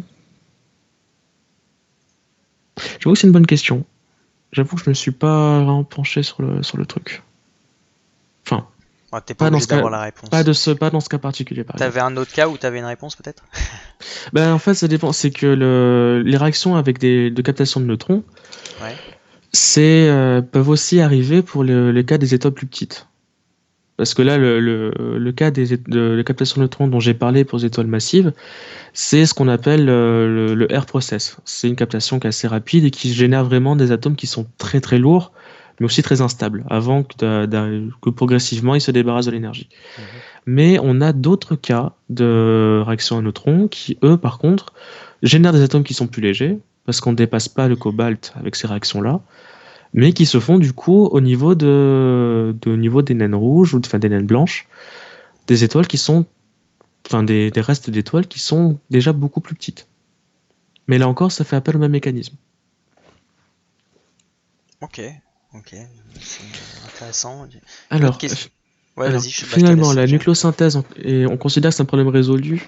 Alors oui et non. Oui et non, parce que la nucléosynthèse, arrivée jusqu'à la fusion de l'hélium, on a pu à peu près déterminer ce qui se passait. Par contre, derrière, c'est que théorique, parce qu'on n'arrive pas à savoir ce qui se passe à l'intérieur des géantes rouges ou des supergéantes rouges. Donc, si ça se trouve, en fait, c'est des mécanismes qui peuvent être complètement différents de ce qui se passe. Ce qui nous manque, en fait, c'est savoir ce qui se passe clairement à l'intérieur des étoiles qui ont déjà commencé à bien évoluer. Parce on peut être vraiment surpris. De la même manière qu'on pensait à l'époque que l'atome était la. Ça remonte, je crois que peut-être qu'au lycée, je sais pas si toi ça a été ton cas, Robin, mais moi je me souviens qu'au collège, on nous avait dit que l'atome était la particule, hein, la plus petite brique élémentaire de la matière et qu'on pouvait pas Ouais, le casser. ouais, bah ça continue à être enseigné de cette manière-là, parce que c'est vrai que ça vient du grec atomos, qui veut dire insécable, incoupable, qui ne peut pas Mm. être coupé. Mais c'est ce que c'est la définition de l'époque. Et après, effectivement, parce que quand on a redécouvert les atomes, enfin redécouvert, c'était de manière théorique évidemment, avec avec bon Dieu, j'ai oublié son nom, un chimiste super connu là qui est avant Lavoisier, John Dalton, voilà, John Dalton qui Mhm. a pas, il a pas mis en évidence l'existence des atomes, mais il a repostulé il s'est rebasé sur le postulat de l'atome Mhm. et pour définir ces briques qui interagissent entre elles et qui peuvent former des briques plus grandes. Et après, oui, c'est vrai, effectivement, on s'est rendu compte qu'il y avait des particules qui étaient plus petites que l'atome. Du coup, pourquoi tu voulais rebondir là-dessus? Parce que de la même manière qu'on s'est rendu compte qu'il y avait plus petit que l'atome, là, ça se trouve, les mécanismes qu'on propose, vu qu'ils sont purement théoriques, du coup, on peut pas. Si ça se trouve, ils sont peut-être Ouais, faux. Il y a peut-être d'autres d'accord. mécanismes qui interviennent. Ouais, Simplement, on est incapable de le savoir pour l'instant d'un point de vue expérimental. ouais, c'est vrai. Et il n'y a pas des idées. Est-ce que tu penses justement, je rebondis, ça me fait penser, on parlait du projet ITER tout à l'heure, qui consiste du coup, bah vas-y, je te laisse expliquer le projet ITER si tu veux. Alors, j'ai une Euh, connaissance assez limitée de. Non, mais moi aussi en fait, enfin, j'ai pas plus de connaissances que des trucs généraux. Bah alors, en gros, si je comprends bien, après, il se peut que je me trompe largement là-dessus, mais si je comprends bien, le projet ITER consisterait à essayer de reproduire les mêmes mécanismes de fusion d'hydrogène Ouais, dans des étoiles pour en faire une source d'énergie. ouais, c'est ça. C'est le premier objectif, c'est de faire de la fusion nucléaire pour générer de l'énergie et pallier aux autres techniques d'énergie qu'on utilise actuellement. Mais bon, ITER a aussi ses défauts, la fusion nucléaire a aussi ses défauts. Et bon, bref, en fait, ma question c'était plus est-ce que justement ce projet ITER il va pas aussi nous permettre d'expérimentalement en savoir un peu plus sur les mécanismes de fusion du coup, puisque c'est ce qu'on essaie de simuler. Peut-être que ça pourrait aussi apporter des réponses théoriques, au-delà de servir à une cause énergétique, je veux dire. Tu vois. Oui, oui, ça totalement. Si on peut arriver à reproduire ça, mais avec d'autres atomes que ceux d'hélium, enfin que ceux d'hydrogène, si on peut arriver à un cran au-dessus, oui, effectivement, on va pouvoir en apprendre un peu plus et du coup comprendre mieux ce qui se passe au niveau des étoiles. Parce que ITER, c'est juste former juste former de l'hélium à partir de l'hydrogène ou ils veulent aller aussi plus loin? Enfin, je pense qu'ils Pour veulent pas aller l'instant, plus c'est loin. plus l'énergie qui est dégagée Oui, oui, par la ouais, fusion j'imagine, mais ils qui ont est pas. importante. C'est déjà assez compliqué, hein. Je connais pas bien les objectifs d'ITER, mais ce serait cool de recevoir quelqu'un qui est dans le milieu justement. Moi, j'aimerais bien. Je serais assez curieux. Mm. Ouais. Alors au collège, on m'avait appris que les protons et neutrons étaient élémentaires et j'avais dit au prof que non, je connaissais déjà les quarks et gluons. Ah ouais, ça c'est pas mal. Je crois qu'au Je crois qu'au lycée, moi, ils avaient évoqué les quarks et les gluons, mais c'était juste évoqué, c'était affiché dans un poster, mais jamais je l'ai vraiment appris, quoi. Je crois que je l'ai revu un peu en école d'ingé quand j'ai fait de la chimie physique nucléaire. J'ai revu un peu ces notions-là, mais c'est vrai que Mm. c'est pas dans les programmes. Après, les programmes ont changé, donc je sais pas du tout maintenant ce qu'ils enseignent. Peut-être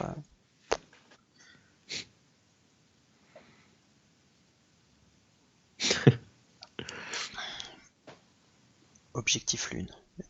Est-ce que tu as lu Objectif Lune? Du tout, mais il faut que je pallie à ce manque, du coup.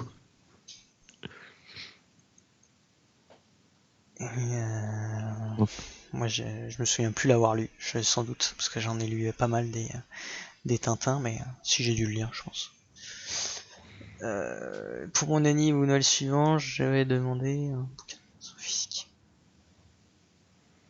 Apparemment, ça discute sur le chat. Les gens aiment bien échanger leur vie, c'est très important. Non, N'hésitez c'est pas à cool. discuter. C'est cool. Oui, bien sûr, je dis ça de manière très sincère. Prof Tournesol qui explique le fonctionnement de son réacteur nucléaire. Ah ouais, je savais même plus que Prof Tournesol avait un réacteur nucléaire. Ok, donc je sais pas s'il y aura d'autres questions, n'hésitez pas. L'émission, c'est vrai que moi j'ai pas mis de j'avais pas mis de deadline d'horaire spécifique, mais c'est vrai que après 22h ça peut faire un peu tard. Mhm. Mais après ça dépend aussi des gens présents. Moi j'ai pas envie d'arrêter le live si il y a toujours des questions et s'il y a toujours des gens intéressés pour revenir sur certains points, n'hésitez pas. Même sur des trucs qui ont déjà été dits et sur lesquels vous voulez avoir plus de précision, n'hésitez pas à participer. Sinon, toi, Teddy, comment tu l'as senti alors ton ressenti sur cette première émission, on va dire, enfin sur ton feeling en tant que présentateur, parce que moi, j'avais pas le même rôle que le tien, donc je me rends pas compte.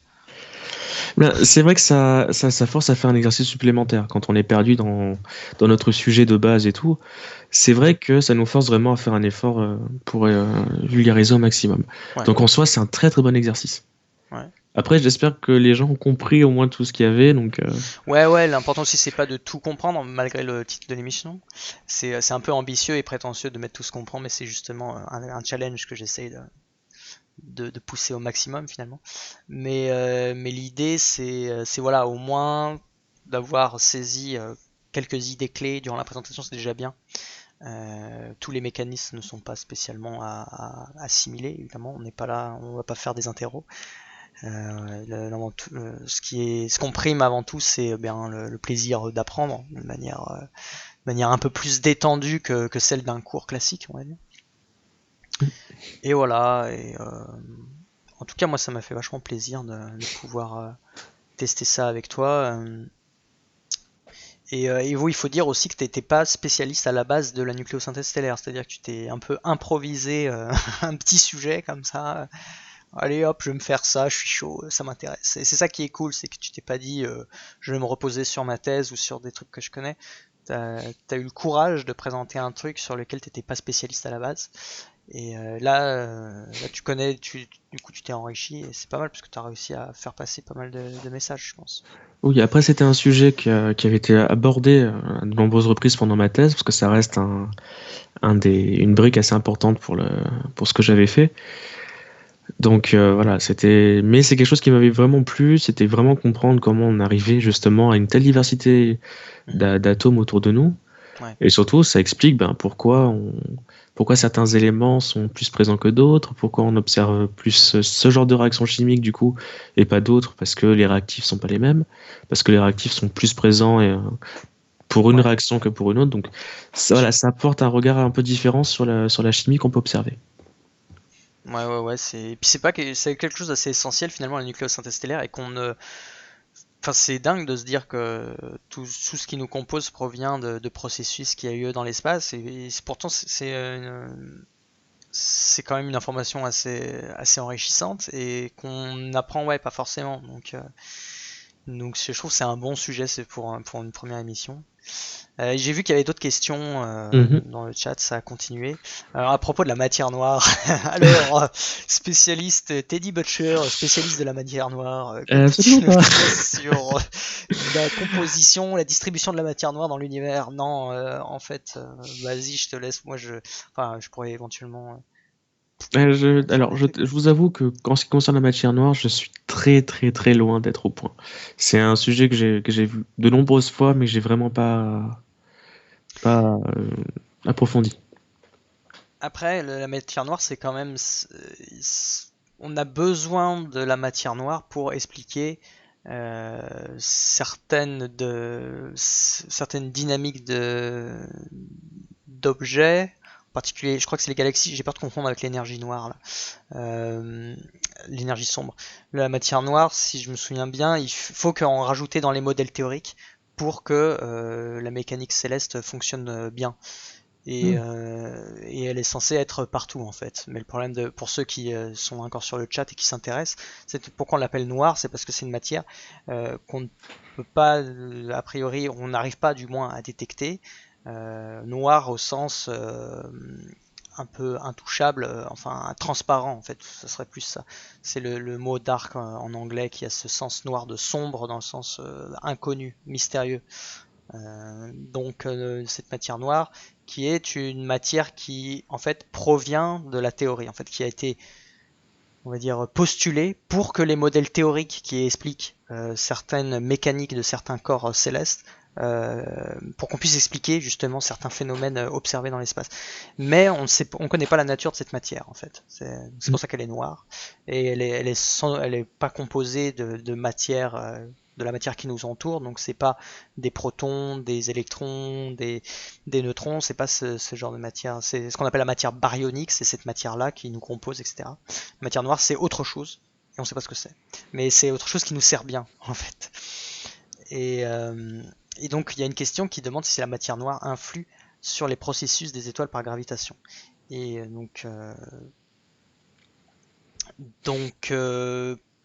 moi je suis pas du tout spécialiste donc je peux pas non plus répondre, mais la matière noire a quand même une influence, il me semble, sur la dynamique des galaxies, sauf si je confonds avec l'énergie noire. Et dans ce cas-là, oui, parce que l'énergie noire c'est la croissance de l'univers, je crois. Enfin bref, ça. Donc je pense que ça doit avoir un effet d'une manière ou d'une autre, mais qui est peut-être pas observable à l'échelle d'une étoile en elle-même en fait. Et plutôt des ensembles d'étoiles, quoi. Après, malheureusement, je suis pas la bonne personne pour répondre à cette question. Moi non plus, désolé. Est-ce que le Soleil contient de la masse sous forme de matière noire? En fait, si la matière noire je sais même pas si la matière noire est homogène, mais en fait, il devrait y en avoir partout, je pense. Enfin, moi, intuitivement, je dirais qu'il y en a même là, mais que, voilà, qu'elle n'est pas détectable. Donc, il y en aurait aussi dans le Soleil. Celle qu'on voit. On a besoin de plus de masse qu'en celle qu'on voit. Oui, c'est ça. Pour expliquer la rotation des galaxies, les amas de galaxies. Voilà, c'est ça. C'est bien la dynamique des galaxies qui est expliquée par l'ajout de cette masse, cette matière noire. Il nous faut un spécialiste. Eh bien, ouais, je sais, j'aimerais bien aussi. Une prochaine émission, il y aura un spécialiste. En vrai, moi, je suis ouvert. J'ai déjà quelqu'un pour la prochaine émission. Mais pour les semaines suivantes, donc ce sera la semaine prochaine, ce sera jeudi, normalement jeudi prochain. Mais après, mes contacts sont ouverts. Il y a un mail en bas, en dessous du stream. Il y a un mail, un contact si vous voulez m'envoyer un message pour me dire moi je suis intéressé pour participer. J'ai besoin quand même d'avoir une petite description de ce que vous faites. Si vous mettez votre CV, c'est mieux, mais je suis pas là en mode ressources humaines à trier les gens. Mais au moins présentez-vous un peu, dites ce sur quoi vous voulez travailler, vous voulez présenter votre sujet, et éventuellement aussi ouais, un petit résumé, voilà, c'est ça. Eh bien, c'est pas mercredi, donc parfait. Ouais, je sais que mercredi, apparemment, il y a le podcast. Et même mercredi prochain, je peux pas. J'ai sabre laser, je dis, bah ouais, faut pas contenter tout le monde, hein, parce qu'il n'y a que 7 jours dans la semaine, donc faut faire quoi. Teddy, est-ce que tu as un compte Twitter? Et malheureusement non, parce que tout ce que j'ai abordé en fait pendant tout le sujet sur lequel j'ai travaillé, c'était plutôt axé sur des articles scientifiques et tout ça. Si vous voulez, je pourrais repasser un moment pour représenter un peu plus ce que j'ai fait en thèse. Ça concerne la synthèse d'éléments chimiques de molécules prébiotiques dans le milieu interstellaire, donc des molécules qui auraient pu jouer un rôle dans l'émergence de la vie sur Terre. Mais bon, ça aussi, c'est un sujet passionnant, je pense. Il y a tellement de sujets trop cool. Moi, je suis trop content parce que cette émission-là, elle peut accueillir vraiment des gens divers et variés. Et la connaissance, elle est vraiment partout. Enfin, je pourrais prendre. Enfin, je connais quelques personnes, mais moi, j'attends aussi que. Enfin, j'aimerais bien qu'il y ait des gens qui se proposent en fait, qui veulent présenter des choses, et même des gens qui n'ont pas de thèse ou qui sont juste des grands curieux, qui ont beaucoup lu, qui sont autodidactes dans l'apprentissage, tout ça, et qui veulent présenter leur savoir de manière vulgarisée. Moi j'accepte aussi, je suis pas en mode il faut que la personne soit docteur ou soit tel ou tel statut. Voilà. On va faire passer le mot, bah c'est super. Ouais. Si vous avez des gens qui pensent être intéressés par ce genre de concept, parlez-leur-en.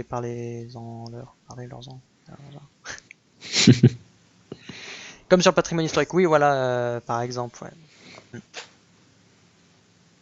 Ça peut être, ça peut être sur des sujets qui sont pas relatifs à des sciences qu'on appellerait dures entre guillemets. Donc c'est pas, il n'y a pas besoin que ça soit de la physique, chimie, machin. Moi, je suis prêt à accueillir des gens qui me parlent de littérature ou d'économie, des choses comme ça. Et d'ailleurs, ça m'intéresserait plus parce que c'est des domaines où je connais vraiment rien. Et du coup, là, je serais un vrai ignorant et ça serait vachement intéressant, je pense. Un épisode sur Kerbal Space Program. Bah, si tu veux vulgariser ça. Bon, bah voilà, je pense qu'on va arrêter là. En plus, c'est 22h, donc le dong le dong. Ça dit ça, le dong a sonné? Non, ça se dit pas. Ouais, ou le bizarreum aussi serait bienvenu si j'aimerais bien qu'elle vienne faire une présentation. Ce serait vraiment cool sur la culture mortuaire. Les cultes. Pardon. Du coup, bah, on va arrêter là pour notre invité. Moi, je vais rester un peu sur le live pour qu'on finisse de discuter avec les dernières personnes, faire un débrief un peu général. Et voilà, en tout cas, Teddy, je te laisse le mot de la fin si tu veux dire une dernière chose. C'est pas forcément un mot, mais ça peut être une phrase. Tu es libre de t'exprimer avant qu'on se quitte. S'il y a bien une phrase que je pourrais dire, c'est que tout ce qu'on apprend et tout ce qu'on peut voir autour de nous, faut constamment le remettre en question. Tout ce que vous pouvez apprendre, que ce soit plus petit, faut jamais le considérer comme acquis. C'est vraiment la base de la recherche et même la base de la science.